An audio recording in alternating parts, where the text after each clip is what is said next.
Sri Lankan cricketer Kumar Sangakkara का बड़ा इंकशाफ। उन्होंने कहा कि हम इस फैसले की भरपूर मजम्मत करते हैं।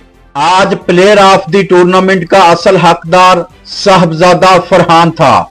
साहबजादा फरहान ने 2026 टी20 वर्ल्ड कप में शानदार कारकर्दगी दिखाते हुए 383 रन बनाए और पूरे टूर्नामेंट में सबसे ज्यादा 2 सेंचुरियां स्कोर की। लेकिन अफसोस कि ये अवार्ड इन्हें देने की बजाय संजू सैमसन को दे दिया गया।